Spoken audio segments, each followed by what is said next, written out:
Grand Rising, everyone. So, today we're going to do something a little different.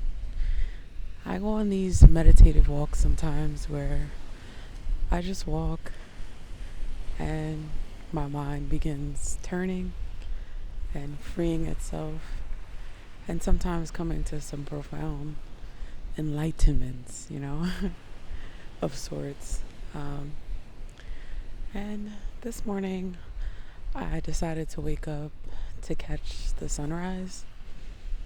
And sunrise is very interesting because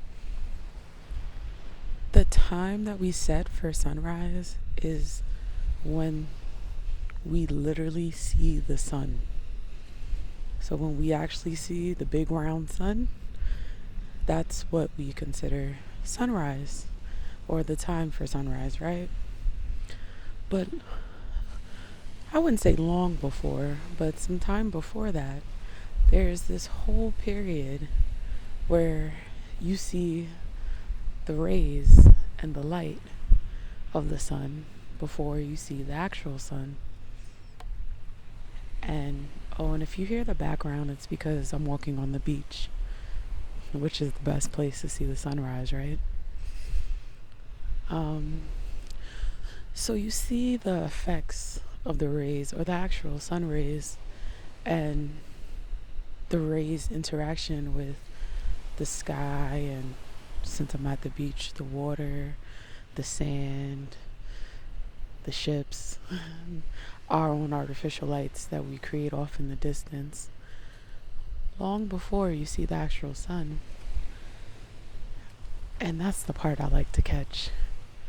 So although it said sunrise was at 6:58 this morning, I came out at 6:15 to make sure I see the start of the rays affect the darkness that was life for us for the past 16 hours or so.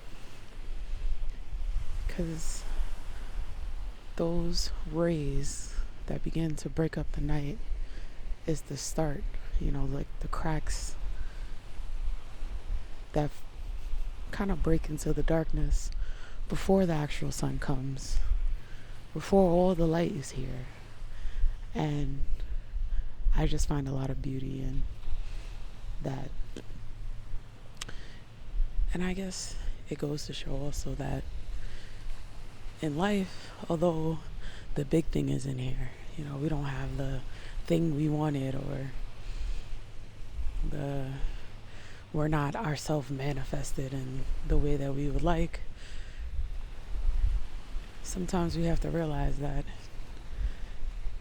things start small, and sometimes we break into our larger self, or the things that we want.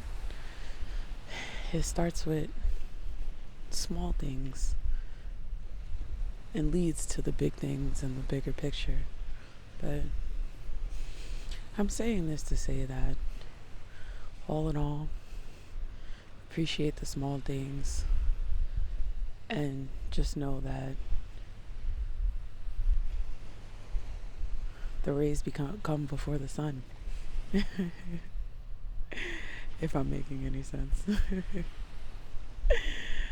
And it's beautiful. Sometimes the rays are more beautiful than the actual sun, in my opinion, because the way the sun rises, well, I shouldn't say the sunrise, the ray shine, the ray rise, right? That's what I want to call it. Sometimes the ray rise to me is more beautiful than the actual sun. And it's the little things, or the smaller parts of us, working through the darkness. And the fact that I think it's so beautiful too, because the darkness is so vast right now. Most of the sky is dark, but the fact that a little bit of the rays can crack through shows that there's better, more beautiful, more bountiful, more brighter things to come. And that anticipation is beautiful because the anticipation, it's not on deaf ears. The anticipation is inevitable because once you see the rays, you know the sun is not too far behind. So keep faith, stay strong, shine your lights, or don't forget how your rays are shining even if the light isn't there. Alright, so I'm gonna finish my walk and I'm just out here trying to make sense of all this unfaithful expectations the world has for us. Have a good day, everyone.